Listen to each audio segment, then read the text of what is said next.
Salam entrepreneur, selamat sore rekan-rekan sekalian. Hari ini akan mempresentasikan terkait dengan tugas mata kuliah internasional corporate strategi, yaitu tentang laporan strategi keberlanjutan perusahaan internasional. Dalam hal ini saya mengambil studi kasus tentang Unilever dengan strategi keberlanjutan. Pertama-tama adalah Unilever sebagai salah satu perusahaan multinasional terkemuka di dunia telah lama dikenal tidak hanya karena produk consumer yang berkualitas, tapi juga komitmen terhadap keberlanjutan. Dalam konteks global yang semakin menuntut tanggung jawab sosial dan lingkungan, Unilever mengimplementasikan strategi keberlanjutan yang terintegrasi dalam setiap aspek operasionalnya. Dengan mengedepankan prinsip-prinsip keberlanjutan, Unilever berupaya untuk memenuhi kebutuhan konsumen yang saat ini tanpa mengorbankan kemampuan generasi mendatang untuk memenuhi kebutuhan mereka. Menurut laporan Unilever Indonesia, perusahaan ini telah berkomitmen untuk mengurangi jejak lingkungan dan peningkatan dampak sosial positif melalui berbagai inisiatif. Strategi keberlanjutan Unilever tidak hanya berfokus pada lingkungan, tetapi juga mencakup aspek sosial, ekonomi, yang dikenal sebagai kerangka ESG, yaitu meliputi environment, sosial, dan government, serta triple bottom line, TBL. Melalui pendekatan ini, Unilever berusaha untuk mencapai keseimbangan antara keuntungan bisnis, tanggung jawab sosial, dan perlindungan lingkungan.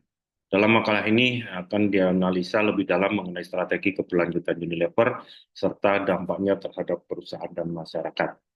Salah satu inisiatif utama dan strategi keberlanjutan Unilever adalah dengan melakukan program Unilever Kompas, bertujuan untuk menciptakan pertumbuhan yang berkelanjutan dan inklusif. Program ini mengedepankan inovasi produk yang lebih ramah lingkungan, pengurangan limbah, serta peningkatan kesejahteraan masyarakat di sekitar lokasi operasional perusahaan. Sebagai contoh, Unilever telah berkomitmen untuk menggunakan 100% bahan baku yang dapat diperbarui dan mengurangi penggunaan plastik sekali pakai dalam kemasan produknya. Berikut adalah tabel terkait dengan emisi Unilever mulai dari tahun 2015 yang mengalami penurunan sampai di tahun 2023. Selanjutnya adalah terkait dengan analisa strategi berdasarkan kerangka ESG dan triple bottom line. Yang pertama adalah analisa terkait dengan lingkungan. Unilever telah mengambil langkah-langkah signifikan dalam mengurangi dampak lingkungan dari operasionalnya. Selain salah satu inisiatif utama adalah membuat program pengurangan emisi karbon yang merupakan bagian dari komitmen perusahaan untuk berkontribusi terhadap perubahan iklim. Pada tahun 2020, Unilever berhasil mengurangi emisi karbon dari pabriknya sebesar 52% dibandingkan dengan tahun 2008. Hal ini menunjukkan kemajuan yang cukup signifikan dan perubahan komitmen untuk mencapai net zero emission pada tahun 2039. Inisiatif ini tidak hanya membantu mengurangi jejak karbon, tetapi juga meningkatkan efisiensi energi yang dapat mengurangi biaya operasional secara jangka panjang. Selanjutnya adalah analisa terkait dengan aspek sosial, di mana strategi keberlanjutan Unilever yang berfokus pada peningkatan kesejahteraan masyarakat, terutama melalui program Unilever Sustainable Living Plan. Program ini dirancang untuk meningkatkan kesehatan dan kesejahteraan 1 miliar orang di seluruh dunia. Salah satu contoh konkret dari inisiatif ini adalah program untuk meningkatkan akses air bersih dan sanitasi. Unilever telah bekerjasama dengan berbagai organisasi untuk menyediakan air bersih bagi komunitas yang membutuhkan yang berdampak positif pada kesehatan masyarakat.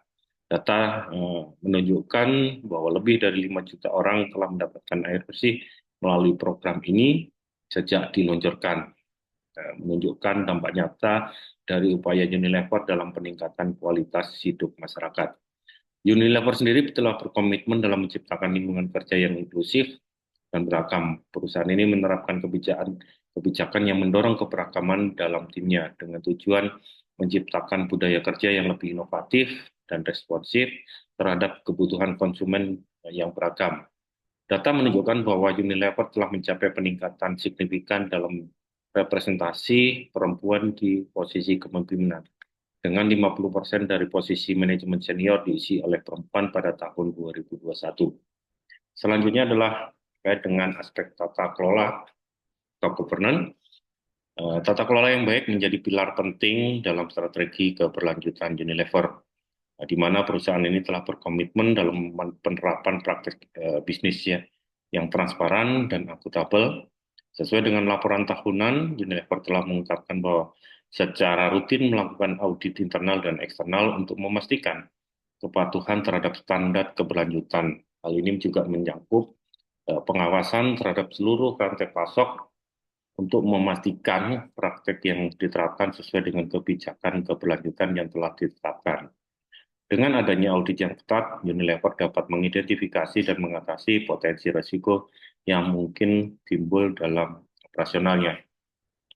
Selanjutnya adalah aspek triple bottom line, di mana pendekatan triple bottom line yang diterapkan oleh Unilever mencakup 3 pilar, yaitu profit, people, dan planet.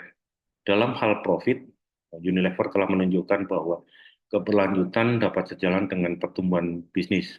Pada tahun 2021, Unilever telah melaporkan pertumbuhan penjualan yang sangat kuat dengan pendapatan mencapai 52,4 miliar euro, di mana produk-produk yang berkelanjutan menyumbang lebih dari 70% dari total penjualan. Hal ini menunjukkan bahwa konsumen semakin memilih produk yang tidak hanya berkualitas, tapi juga memiliki nilai keberlanjutan yang tinggi. Dalam hal konteks people, Unilever telah berkomitmen dengan menciptakan lingkungan kerja yang inklusif dan beragam, serta mendukung pengembangan karyawan. Perusahaan ini telah memahami bahwa karyawan yang bahagia dan terlibat akan berkontribusi lebih baik terhadap kinerja perusahaan. Dengan menerapkan kebijakan yang mendukung kesejahteraan karyawan, Unilever dapat menciptakan tim yang lebih produktif dan inovatif. Data menunjukkan bahwa program kesejahteraan karyawan Unilever telah meningkatkan kepuasan kerja dan mengurangi turnover karyawan. Salah satu contoh kasus yaitu terkait dengan eh, strategi keberlanjutan, yaitu Unilever adalah merek dengan merek sabun mandi Dove melalui kampanye Real Beauty. Dove tidak hanya memproduksi produk, tetapi juga mengedukasi masyarakat tentang pentingnya penerimaan diri dan keberagaman. Kampanye ini telah meningkatkan penjualan Dove secara signifikan, menunjukkan bahwa konsumen lebih memilih merek yang dimiliki nilai keberlanjutan dan sosial yang kuat. Dengan mengintegrasikan nilai-nilai ini dalam strategi pemasaran, Unilever berhasil menarik perhatian konsumen yang semakin peduli terhadap isu-isu dan lingkungan. Terakhir adalah terkait dengan kesimpulan dari strategi keberlanjutan. Unilever menunjukkan bahwa perusahaan ini telah mengintegrasikan prinsip-prinsip environmental, lingkungan, sosial, dan government, serta triple bottom line dalam operasionalnya, dengan fokus tidak hanya pada keuntungan finansial, tetapi juga pada tanggung jawab sosial dan lingkungan. Unilever telah berhasil mengurangi jejak karbonnya sebesar 52% pada tahun 2020 dibandingkan dengan tahun 2010. Selain itu, inisiatif kesehatan masyarakat seperti program kebersihan dan sanitasi telah menjangkau lebih dari 1 miliar orang di seluruh dunia. Hal ini menjadikan Unilever sebagai contoh nyata bagi perusahaan lain dalam industri yang ingin menerapkan prinsip keberlanjutan. Namun, untuk meningkatkan efektivitas keberlanjutan, Unilever harus terus berinovasi dan beradaptasi dengan perubahan kebutuhan konsumen, serta tantangan lingkungan yang semakin kompleks. Misalnya, dalam menghadapi perubahan iklim, Unilever perlu mengembangkan produk yang lebih ramah lingkungan dan mengurangi penggunaan plastik sekali pakai dalam kemasan produknya. Data menunjukkan bahwa sekitar 80% dari jejak lingkungan Unilever berasal dari penggunaan produk oleh konsumen, sehingga perubahan di hulu dan hilir sangat penting untuk mencapai tujuan keberlanjutan. Rekomendasi strategis yang dapat dijalankan oleh Unilever, yaitu dengan menerapkan mencakup peningkatan kolaborasi dengan pemangku kepentingan seperti pemerintah, lembaga swadaya masyarakat, dan konsumen. Melalui kolaborasi ini, Unilever dapat mengidentifikasi tantangan yang dihadapi dalam mengembangkan solusi yang lebih efektif. Selain itu, pengembangan produk yang lebih inovatif dan ramah lingkungan dapat dilakukan dengan memperhatikan tren pasar dan preferensi konsumen yang semakin mengarah ke keberlanjutan. Selanjutnya adalah eh, peningkatan transparansi dalam laporan keberlanjutan juga menjadi aspek penting yang harus diperhatikan dengan menyajikan data yang lebih jelas dan akurat mengenai pencapaian dan tantangan yang dihadapi. Unilever dapat membangun kepercayaan di antara konsumen dan pemangku kepentingan lainnya. Hal ini sejalan dengan prinsip keberlanjutan yang mengedepankan akuntabilitas dan keterbukaan. Terakhir, dengan langkah-langkah strategis ini, Unilever tidak hanya dapat mempertahankan posisinya sebagai pemimpin dalam keberlanjutan, tetapi juga memastikan bahwa pertumbuhan bisnisnya sejalan dengan kesejahteraan masyarakat dan perlindungan lingkungan. Keberlanjutan bukan hanya sebuah pilihan, tetapi merupakan keharusan untuk masa depan yang lebih baik. Demikian presentasi hari ini bisa disampaikan. Mungkin jika ada pertanyaan bisa disampaikan di kolom chat. Saya akhiri, terima kasih dan selamat sore. Salam entrepreneur.